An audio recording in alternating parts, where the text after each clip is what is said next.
تو تیسرا دشمن ماحول ہے، اس کو بدلیں، مسجد کے ماحول میں واپس آئیں۔ فرمایا مسجد ہر متقی کا گھر ہے۔ فرمایا جس کو کثرت سے مسجد کا عادی دیکھو اس کے ایمان کی گواہی دے دو۔ فرمایا مسجد میں کثرت سے جایا کرو، گھر میں سلام کر کے داخل ہوا کرو، اللہ کے راستے میں نکلا کرو۔ کیا فرمایا؟ تم زندہ رہو گے، اللہ تمہیں روزی دیں گے، تمہیں مرتے ہی سیدھا جنت میں داخل کریں گے اور تمہاری دنیا کے کاموں میں تمہاری مدد کریں گے۔ مسلمان واپس مسجد میں آ جائے، یہ تبلیغ کی محنت ہے۔ ہر صحابی دن کا 8 گھنٹے مسجد اور رات کا 4 گھنٹے مسجد۔ یہ جو آپ مکہ مدینہ جاتے ہیں نا، آدھی رات کو اذان ہوتی ہے، یہ تہجد کی اذان نہیں ہے، یہ وہ اذان ہے جو عشاء کے بعد کے صحابہ 3-4 گھنٹے مسجد گزارتے تھے۔ اذان ہوتی تھی، یہ صحابہ گھر میں جا کے آرام کرو اور گھر کے صحابہ مسجد آ جاؤ تاکہ مسجد 24 گھنٹے اعمال سے آباد ہو جائے۔ تو قرآن کی آیت ہے سورہ توبہ کی کہ مسجد کو آباد صرف ایمان والے کریں گے۔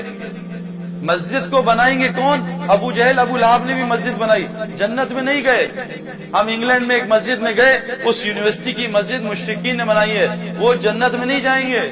اللہ قرآن میں کہہ رہے ہیں مشرک کبھی مسجد کو آباد نہیں کرے گا، مسجد کو آباد کریں گے جن کا اللہ اور آخرت پہ ایمان بالکل پکا ہے۔ آج کتنے مسلمان مسجد کو آباد کر رہے ہیں بھائی بتا دیں؟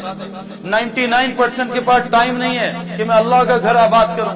زمین میں اللہ کا گھر مسجد، شیاطین سب شیاطین کے گھر بنے اور اللہ کا گھر خالی ہے۔ ہمارے ملک میں مسجد خالی ہے، پاگل خانے، ہسپتال اور جیل اللہ نے بھر دی۔ 2000 کی جیل 6000 قیدی، 500 کا پاگل خانہ 5000 پاگل، 200 کا ہاسپٹل 2000 مریض، مسجد 10,000 کی 2 نمازی مسجد۔ میرے پیاروں بدوا دیتی ہے مسجد، یا اللہ اس نے مجھے آباد نہیں کیا، اس کی زندگی برباد کی۔ مسجد مسلمان کے لیے ایسی جیسے مچھلی کے لیے پانی، ساری ضروریات پانی کی، مچھلی کی پانی میں۔ اللہ کی قسم مسلمان کی ساری ضروریات کا تعلق اعمال مسجد سے ہے جو حضرت محمد صلی اللہ علیہ وسلم نے مسجد نبی میں شروع کیے۔ اعمال مسجد، مسجد کے اعمال، تعلیم کے حلقے، ذکر کے حلقے، ایمان کے حلقے، خدمت کے حلقے۔ آج مسلمان اس محنت کو بھول گئے۔ فرمایا جو جس جہاں عذاب آئے گا اللہ مسجد کو آباد کرنے کی جماعت سے عذاب کو ہٹا لے۔ 300 آدمی، 300 جماعتیں باغ کے زلزلے میں اللہ نے بچایا۔ ان کو رات کو ایک کو خواب آیا کہ سب کو کہا گھر کی مسجد سے باہر سو۔ اللہ نے 300 آدمی کو ایک آدمی کا خواب سے بچایا، 300 جماعتیں۔ مسجد کو آباد کرنے کی جماعت کو اللہ کبھی عذاب نہیں بھیجیں گے، ان کو عذاب سے بچائیں گے۔ میں خود زلزلے میں شامل تھا 2006، میں بھی چترال کے زلزلے میں شامل تھا۔ ان آنکھوں سے دیکھا ہے کہ اللہ نے مسجد کو آباد کرنے جماعتوں کی کیسی حفاظت کی ہے، ان کے گھروں کی کیسی حفاظت کی ہے۔ میں باغ میں گیا بھائی جنیدر میں، 4 کچے گھر جن کو میں اور جنید دھکا دے دیں گر جائیں، پورا باغ زمین میں تھا، 4 کچے گھر بنے کھڑے ہوئے تھے۔ میں نے کہا یہ کیا ہوا، یہ کیوں نہیں گرے؟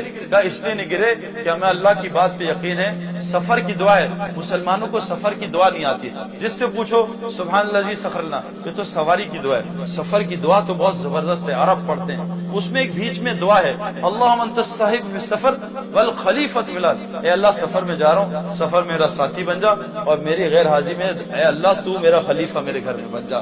کہا اس ہر گھر سے ایک آدمی اللہ کے راستے میں سال لگا رہا ہے، اللہ تو اس گھر کی خود حفاظت کرے۔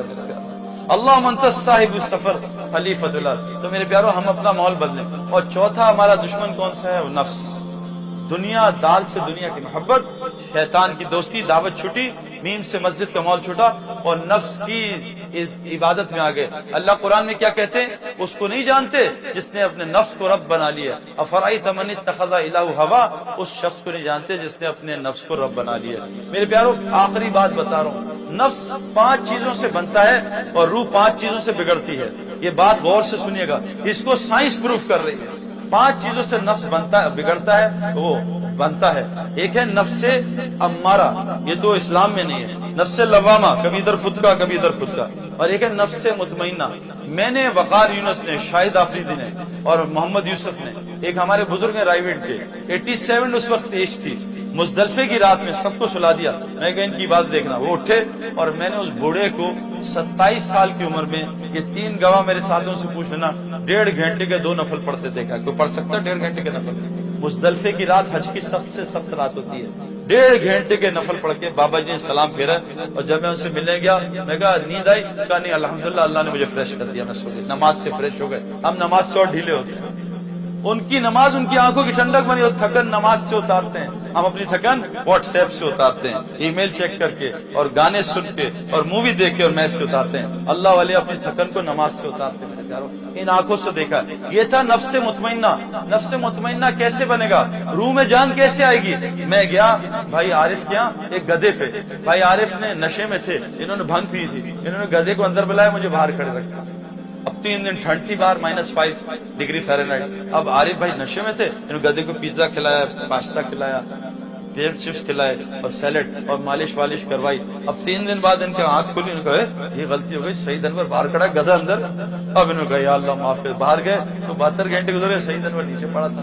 انہوں نے اٹھایا، بھائی سعید بھائی غلطی ہو گئی، بھائی میں تو مر گیا ہوں، یہ چھرے لائے مارے، میں کہاں سے میں تمہارے. ہم نے روح کو، یہ جو روحانی جگہ ہے اس سے روح کو مردار کیا اور سارا دن نفسانی جگہ میں رہے. اب روح مردہ ہو چکی ہے اور نفس تگڑا ہو گیا. اب روح بیٹھتی ہے گھوڑے پہ، گھوڑا ہے عربی نسل کا، اور روح ہے کراچی کی پان کتھا چائے چونے والی. گھوڑا یوں کرتا، روح نیچے گرتا. صبح روح اٹھتی ہے فجر میں اذان سن کے، نفس پیر رکھ دیتا، کوئی ضرورت نہیں، سو جا، آفس جانا ہے. کہاں اللہ کی غلامی جا رہا ہے؟ وہ نوکری سے نکال دے گا، پھر تجھے رزق کون دے گا؟ تو ڈگری نہیں دے گا تو اللہ تجھے پالے گا. تو ڈگری سے پلتا ہے بھائی، اللہ سے تھوڑی پلتا ہے. نفس روح کہہ رہی ہے لڑکی جا رہی ہے، کسی کی بیٹی ہے، نفس کا درد دیکھ اس کو کچھ نہیں ہوتا. اب وہ جناب کیوں کہ روح کو کھانا ہی نہیں دے رہا، بھوکا مارا ہے بیچارہ. اب روح کو اٹھا رہا ہے، یہ کیسے اٹھے؟ روح کو روحانی اسپتال میں داخل کرنا پڑے گا. نفس 5 چیزوں سے بگڑتا ہے.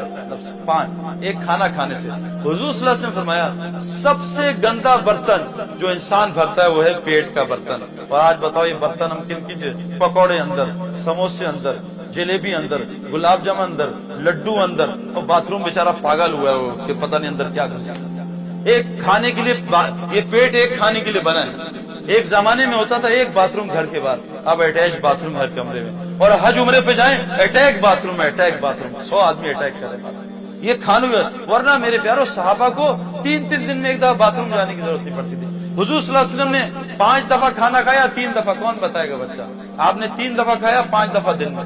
بتاؤ بھائی، 1 دفعہ کھانا کھایا. یہ ہم سنت کی اتباع کر رہے ہیں. قرآن کہہ رہا ہے فتبعونی، نبی کی اتباع کرو. میں ایک آدمی کو جانتا ہوں جو یہودی تھا، امریکن وائٹ، بلینر کا بیٹا، میرا دوست ہے، کراچی میں رہتا ہے، عالم ہے، مدرسے میں پڑھاتا ہے. دن میں 1 دفعہ کھانا کھاتا ہے. کہا میں نے جو سب سے اچھی چیز کی، اپنے پیٹ کو ایک کھانے کی عادت ڈال دی. ایک پیٹ جو ہے نا اس کو 10 کی عادت ڈال دو گی آہستہ آہستہ. یہ نیند اور بھوک ایسی ہے، اس کو 15 گھنٹے دے دو، 15 گھنٹے میں لوگوں کی نیند پوری. جی مجھے ابھی اور نیند آ رہی ہے.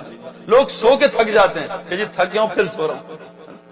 نیند اور بھوک ہم نے آہستہ آہستہ ریسٹورینٹ میں، پہلے مسلمان گھر میں کھاتے تھے، گند باہر نکالتے تھے. اب باہر کھاتے ہیں، سارا گند گھر میں آ کے نکالتے ہیں. سارا کچھ الٹا ہو گیا. میرے پیارو کھانے کو سادہ کریں. اس لیے کہا روزہ کیوں دیا؟ تاکہ اندر تمہارے تقوی آ جائے. روزے سے تقوی آتا ہے، ہم کھانے سے تقوی لانا چاہ رہے ہیں. صحابہ نے قرآن بھوک میں سیکھا، ہم ڈکار مار کے سیکھنا چاہ رہے ہیں. صحابہ فاقوں میں گر جاتے تھے، ہم بھرے پیٹ میں تراویح میں گرتے، چکر آتے. سارا کچھ الٹا. بدترین جو برتن انسان بھرتا ہے وہ پیٹ کا. میرے پیارو گزارش کر رہا ہوں اس کھانے کو سادہ کرنا. وہ کھانے چوہے نہیں کھاتے جو مسلمان آج کھاتے ہیں. اور دوسری نفس کی غذا کیا ہے؟ کپڑا اچھا ہو. کپڑا یار ذرا کپڑے، شادی میں جا رہا ہوں نا، لوگ دیکھ کے کیا کہیں گے. حدیث میں آتا ہے جو دکھاوے کا کپڑا پہنے گا اللہ اس کو ذلت کا لباس پہنا کے آگ جلا کے جہنم میں ڈال دے گا. عورتیں کہتی ہیں ایک دفعہ کپڑا پہن لیا، وہ بہن دیکھی کہے گی وہی کپڑا، نہیں نیا کپڑا بناؤ. کپڑے میں لگے کپڑا. کپڑے سے، میں پنجاب سے ہوں نا، پنجاب میں کلف لگاتے. کلف کے کپڑوں سے علماء فرماتے اکڑ آتی ہے، اور بغیر استری کے کپڑوں سے تواضع آتی ہے. فیشن باٹم سے شروع ہوتے ہیں، لمبے پہنچے، چھوٹے پہنچے. اللہ کے نبی آدھی پنڈلی تک پانچا رکھتے تھے، فیشن ہی ختم کر دیا. اسلام فیشن کا نام نہیں ہے، اسلام سنت کا نام ہے. دوسری چیز میرے پیاروں کیا ہے؟ ہم اپنے کپڑوں کو سادہ کریں.